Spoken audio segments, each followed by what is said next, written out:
France, Lou Chaillet. Je suis ravie de vous retrouver pour une nouvelle interview, cette fois-ci au sujet du 14e sommet des BRICS. Bonjour. Il y a quelques jours, la Chine a accueilli le 14e sommet des BRICS, dont elle assume la présidence tournante cette année, et le dialogue de haut niveau sur le développement mondial. Quels résultats ont été obtenus lors de ces deux événements, monsieur l'ambassadeur, et quelle importance revêtent-ils? Cette année est l'année de la Chine pour les BRICS. Plus de 170 événements sont prévus pour toute l'année. Que ce soit du point de vue du nombre ou de la qualité des événements, c'est un symbole que la coopération des BRICS a atteint une nouvelle hauteur. Au cours du 14e sommet des BRICS, les pays BRICS sont parvenus à des consensus importants sur la construction d'un partenariat de haute qualité et ont convenu de promouvoir la démocratisation de la gouvernance mondiale, de bâtir une économie mondiale ouverte, de s'opposer aux sanctions unilatérales et aux pratiques d'extraterritorialité judiciaire et de renforcer la coopération dans les domaines de l'économie numérique, de l'innovation, des chaînes industrielles et d'approvisionnement, de la sécurité alimentaire et énergétique. Le président Xi Jinping a proposé une initiative en 4 points sur la construction d'un partenariat des pays BRICS de haute qualité, plus global, plus étroit, plus pragmatique et plus inclusif, à savoir poursuivre les efforts solidaires et préserver la paix et la tranquillité dans le monde, poursuivre la coopération pour le développement et relever ensemble les risques et les défis, poursuivre l'esprit pionnier et novateur et animer le potentiel et le dynamisme de la coopération. Et enfin, poursuivre l'ouverture et l'inclusivité et mettre en commun la sagesse et la force de tous. En tant que représentant des économies émergentes et des pays en développement, le pays BRICS doivent faire le bon choix et prendre des actions responsables à ce tournant critique de l'histoire. Ce que nous ferons sera d'une importance cruciale pour le monde. Axé sur les 2 thèmes majeurs de notre époque, que sont la paix et le développement, l'allocution du président Xi Jinping a permis de tracer la voie à suivre pour entamer une nouvelle marche de la coopération des BRICS et de donner de la confiance et de la force à un monde de turbulence et d'insécurité. Le développement est la clé maîtresse pour résoudre tous les problèmes. L'année dernière, le président Xi Jinping a avancé l'initiative pour le développement mondial consistant en 6 points. Jusqu'à aujourd'hui, plus de 100 pays et organisations internationales, dont les Nations Unies, y ont affiché publiquement leur soutien. Et plus de 50 pays ont rejoint le groupe des amis de l'initiative pour le développement mondial.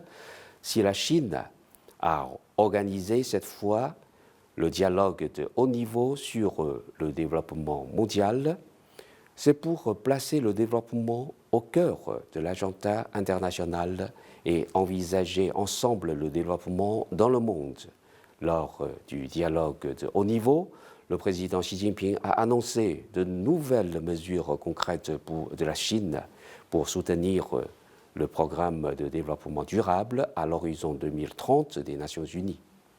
Il a souligné que les pays développés doivent remplir leurs devoirs et les pays en développement doivent approfondir la coopération. Le Nord et le Sud doivent travailler dans le même sens, à bâtir le partenariat mondial pour le développement, pour qu'aucun pays ni aucun individu ne soit laissé en arrière. La Chine continuera à promouvoir la mise en œuvre de l'initiative pour le développement mondial et travaillera avec toutes les parties pour parvenir à un développement plus équitable, plus durable et plus sûr.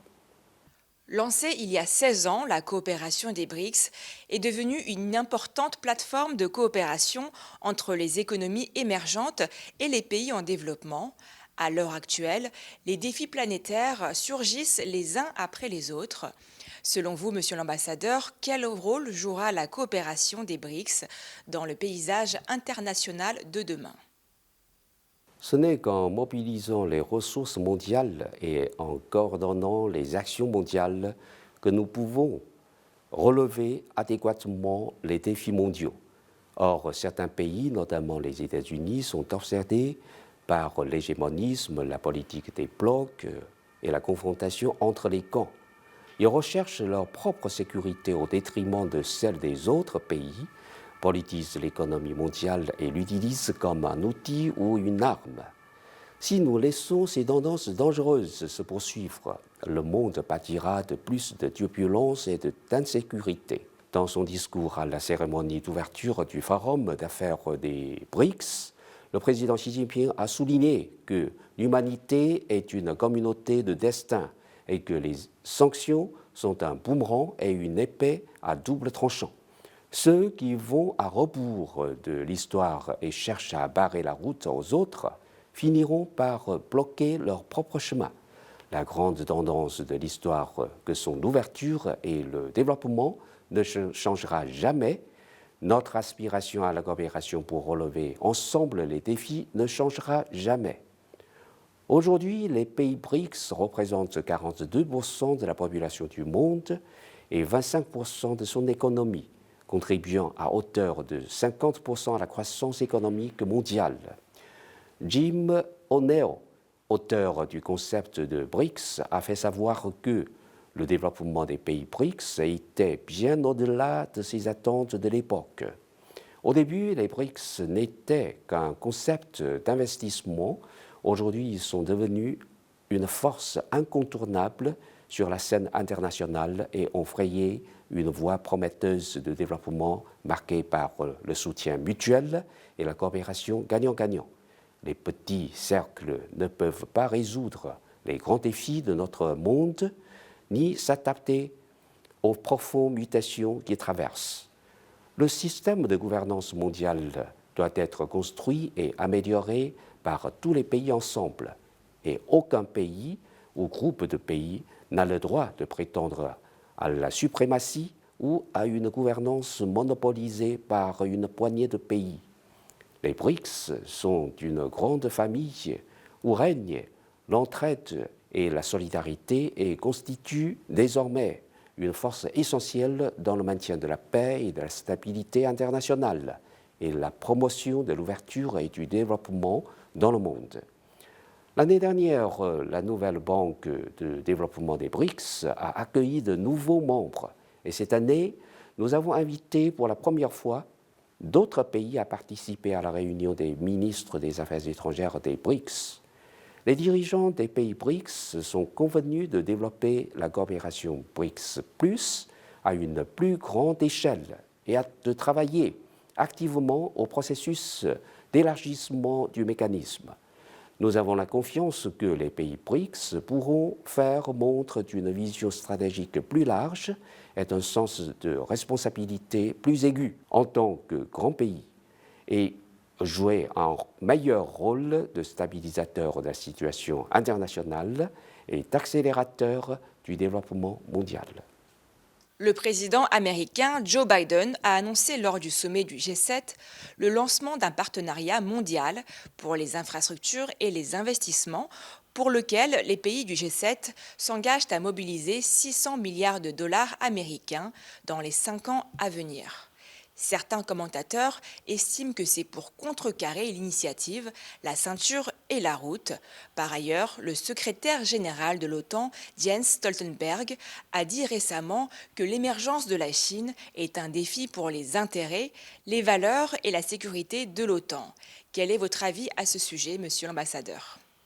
En tant que club des pays les plus riches du monde, il est tout à fait normal pour le G7 de mettre la main à la poche pour aider les pays en développement à construire les infrastructures. C'est ce dont nous nous réjouissons. Ceci dit, chose promise, chose due.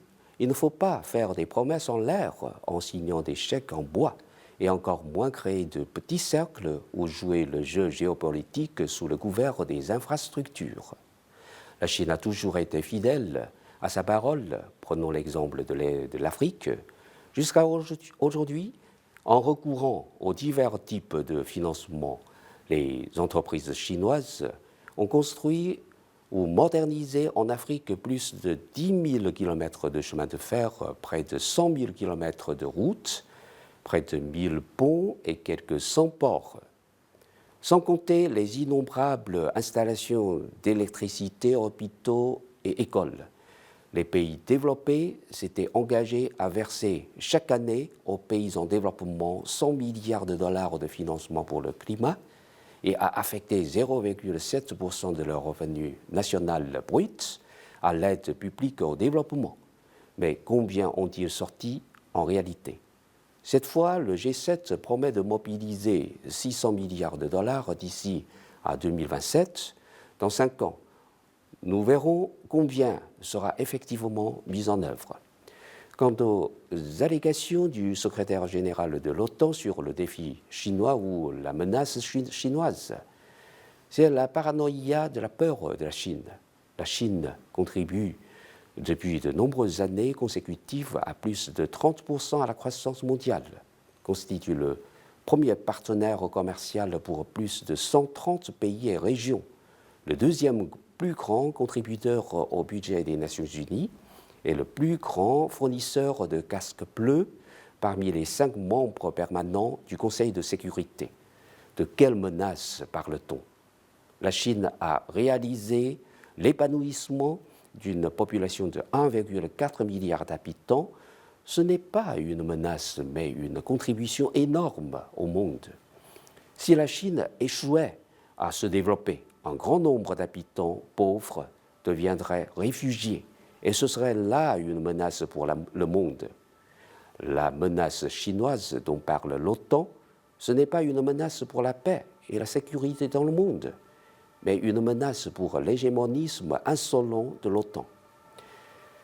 La Chine a toujours été un bâtisseur de la paix mondiale, un contributeur au développement global et un défenseur de l'ordre international.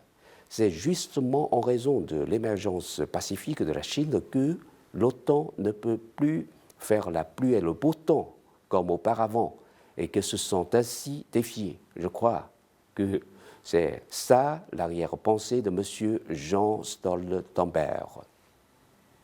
Merci beaucoup, Monsieur l'ambassadeur, pour cette interview. Je vous en prie. Au revoir.